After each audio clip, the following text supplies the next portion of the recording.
বাৰম্বাৰ এই ইলেকশ্যনৰ কি কয় এই একতাৰ কথা এই এলায়েন্সৰ কথা বিৰোধী ঐক্য মঞ্চৰ কথা কৈছো আৰু যিমানবাৰ বিৰোধী ঐক্য মঞ্চৰ কথা কৈছো কংগ্ৰেছ দলৰ সভাপতি গৌৰৱ গগৈ ডাঙৰীয়াৰ পৰা এটাও ইতিবাচক সঁহাৰি পোৱা নাই। সদায়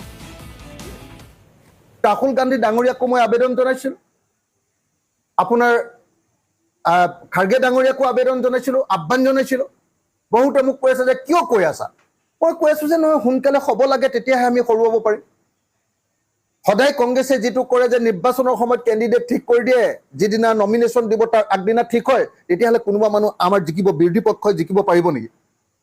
যদি সঁচাকৈ বিৰোধী পক্ষ জিকিব লাগে আগৰ পৰা সকলোৱে প্ৰস্তুত কৰিব লাগিব। আৰু যদি সঁচাকৈ বিৰোধী পক্ষৰ মাজত একতা হ'ব লাগে, কাইলৈ ইলেকশ্যনৰ সময়ত যেতিয়া একতা হ'ব, আমাৰ ওপৰে ওপৰে লিডাৰবিলাকে হাত দাঙি দিম একেলগতে।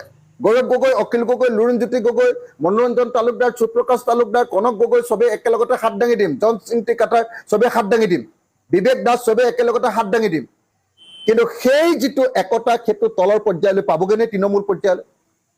তৃণমূল পৰ্যায়লৈ পাবলৈ হ'লে অতি কমেও আমি সময় লৈ 50খন 60খন প্ৰত্যেকখন সমষ্টিতে এটা দুটা এখন দুখন মিটিং কৰিবৰ কাৰণে আমি সুযোগ পাব লাগে।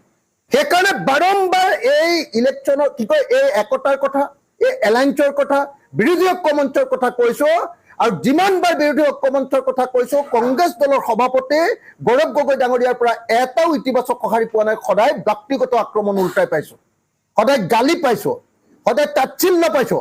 আৰু এইকাৰণে গৌৰৱ গগৈ ডাঙৰীয়াক স্পষ্ট ৰূপত জনাই দিব খুজিছো যে এইটো গৌৰৱ গগৈক অসমৰ মুখ্যমন্ত্ৰী পাতিবৰ কাৰণে বা অখিল গগৈক মন্ত্ৰী পাতিবৰ কাৰণে আমি এলায়েন্স এইটো বিচৰা নাই। আমি এলায়েন্স বিচাৰিছো অসমৰ জাতীয় স্বাৰ্থত।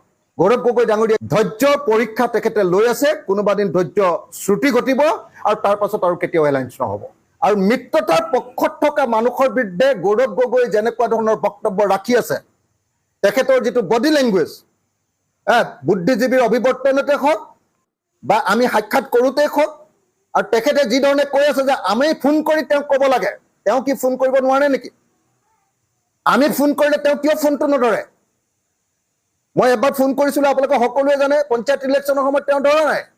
আৰু যিজন মানুহে ফোন নধৰে তেওঁলৈ কোনে কোনে বাৰে বাৰে ফোন কৰি থাকিব?